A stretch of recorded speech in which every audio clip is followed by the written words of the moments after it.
Once upon a time, there was a ghost. Ooh, ooh. And the ghost was fine emotionally and psychologically until the ghost ate too much food at a Mexican buffet.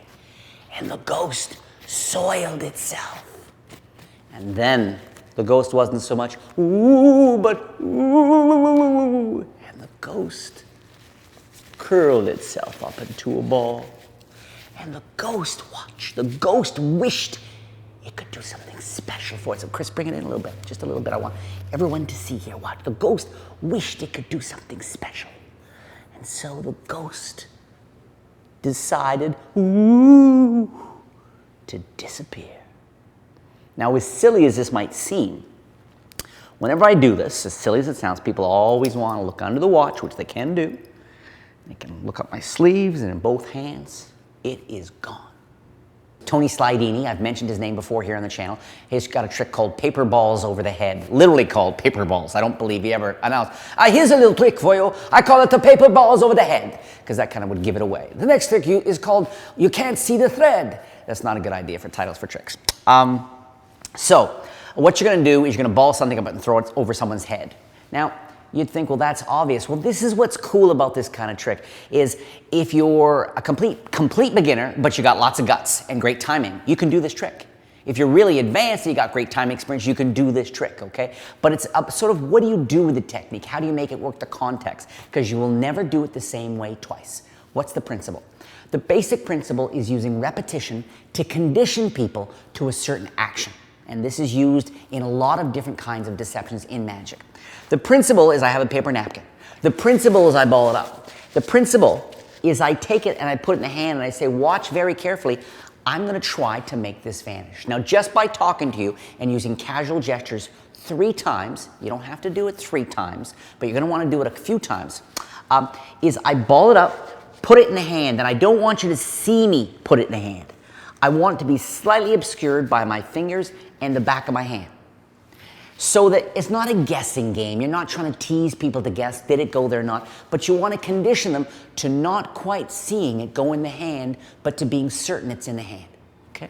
Now, one of the great things that Tony Slidini would use is this whole psychology of coming closer, coming closer. No, coming closer. The idea being the closer you come, the harder it's going to be for me to deceive you. But of course, the reality is, a lot in magic is the closer people get. Sorry, I just horked at the camera. The closer the closer people come to the magic, sometimes the easier it is to deceive them. So here, the gesture is this pivoting.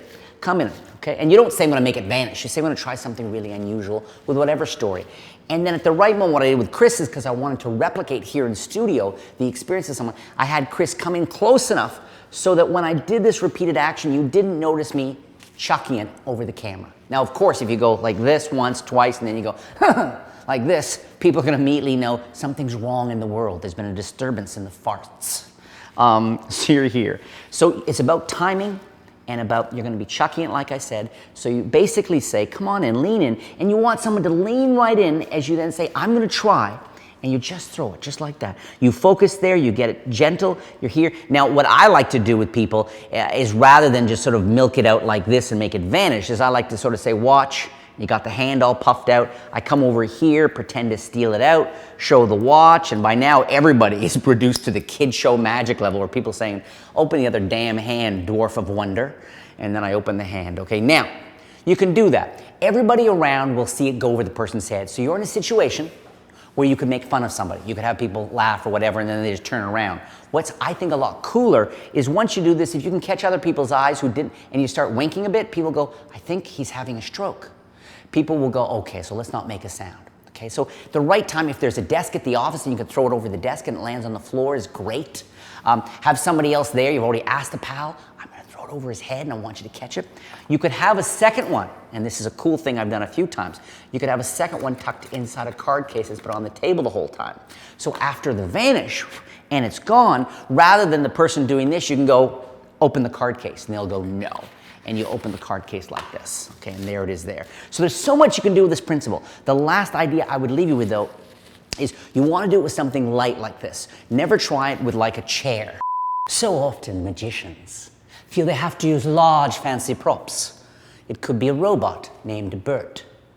Could be a little creature made of diamonds and just a wink of gold.